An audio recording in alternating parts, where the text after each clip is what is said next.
Mitch McConnell is a raging hypocrite, but he's okay with that, as he'll make clear in a video we're about to show you. Now, bear in mind, back just a couple of years ago, Merrick Garland was nominated to the Supreme Court during the last year of Barack Obama's second term, and Mitch McConnell said, "We don't confirm people in the last year." Well, now he's got a Republican president. What does he think about that situation in the near future? Here's what he said. If the Supreme Court justice was next year, what would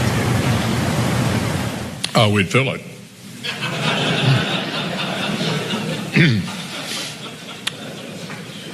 Yeah, the reason I started with the judges, as important as all these other things are that we're talking about, I mean, if you want to have a long-lasting, positive impact on the country, everything else changes.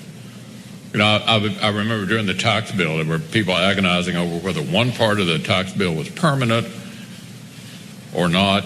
I said, look, the only way the tax bill is permanent depends upon the next election. Because people have different views about taxes in the two parties and approach it differently when they get in power. What can't be undone is a lifetime appointment to a young man or woman who believes in the quaint notion that the job of the judge is to follow the law. So that's the most important thing we've done for the country, which cannot be undone. Yeah, it's not technically true. They can be impeached, but apparently that will never ever happen, no matter how horrible they are. Yeah, so this is the day that Mitch McConnell and the Republicans stopped trying, because they realized mainstream media is asleep. It doesn't matter. We could be as hypocritical as we want, and we could be as brazen as we want, and just tell them. So you see that smile he had? We'd fill it. It's just item number 1,000 in proving to people that there are two different sets of rules in this country. There are rules for powerful Democrats, and there are rules for people like you and I. This is what they do, and people are sick of it. It's making people feel hopeless. It feels like there is no justice out there. It feels as useless as going to a feminist rally and trying to find a woman who can cook. Yeah, they're amazing. Look, we didn't even get to the fascism part yet, but a woman who can cook, we're still having that conversation. Like they still think like, oh, you know what? These feminists, they're not all day in the kitchen. Ridiculous. We like to subjugate our women. Yes. And the whole Fox News audience, including the women, are like, yes, subjugate us. We love it. Okay, all right, have at it, Hoss. And they're talking about Hunter Biden's gun. Whatever. Okay, so look, sight unseen, I don't care about his story at all. Do I believe that someone who is part of a powerful family might have gotten to, cheat on some permit or something? Yeah, of course I believe that, without even seeing the story. Okay, I just found it so trivial and unimportant that I don't care. By the way, we're talking about taking away guns. Yeah, sight unseen, I'll take away his gun. Deal. You got a deal. You want to take away more guns, Fox News? We can make that happen, right?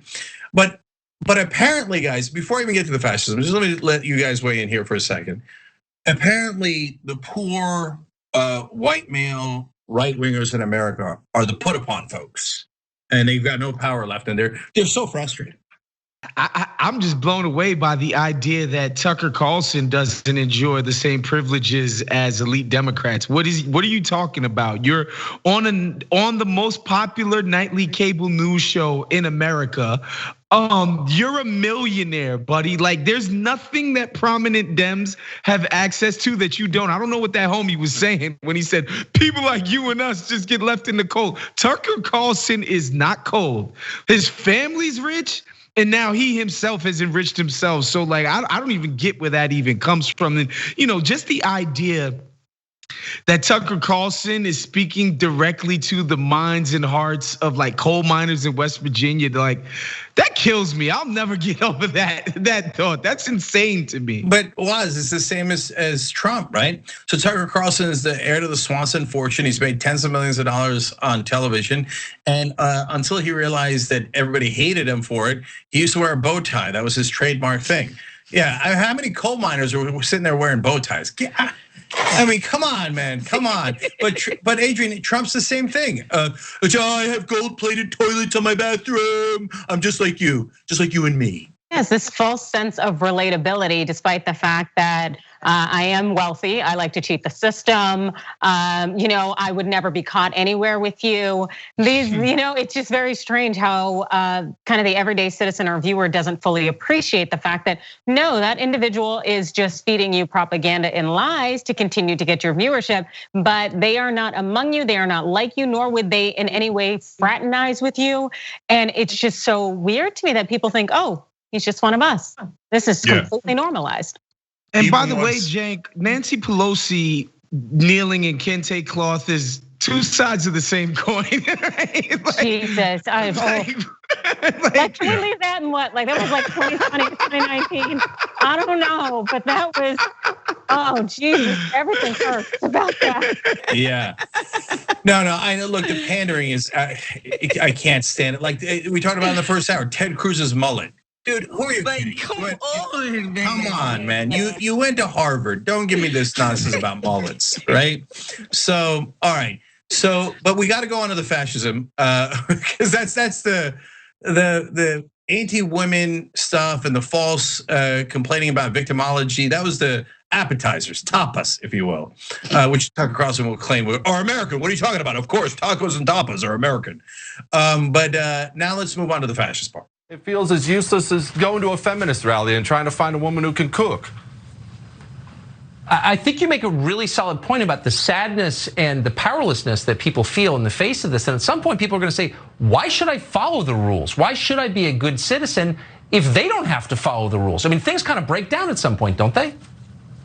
They will break down. They are breaking down, Tucker. I've said this before, and I'm telling you, I'm worried that I'm right. The right is going to pick a fascist within 10 to 20 years because they're not going to be the only ones on the outs. There's 60, 70 million of us. We're not a tiny minority. And if we're going to be all treated like criminals and all subject to every single law while Antifa, Black Lives Matter guys go free and Hunter Biden goes free, then the right's going to take drastic measures. And it's not about Hunter Biden and his drug use. Nobody cares that guy was bumping booger sugar lines off European hookers on the weekend. It's about justice that he's never held accountable for, and none of the Bidens are, but you would be, Tucker, and so would I.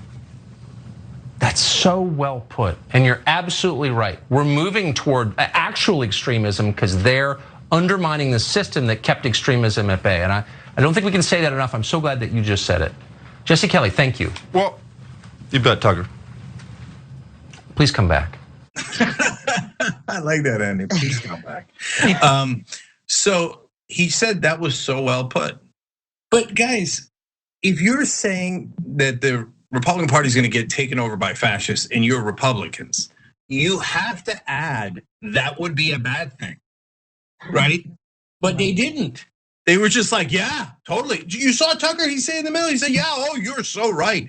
We're gonna get taken over by fascists, and you look, guys. You can judge the tape for yourself. You just watched it, but my analysis of it was they were saying they forced our hand. There was nothing we could do. We had to go fascist, right? Because black people, nobody arrests them. They keep arresting us. Poor white right wingers. I mean, we murdered cops during the Capitol riot. We didn't get arrested initially, eventually, but they wound up arresting us for murdering a cop. Oh, poor us! Kyle Rittenhouse goes in and murders a couple of people in the middle of a protest, and we got arrested for murder.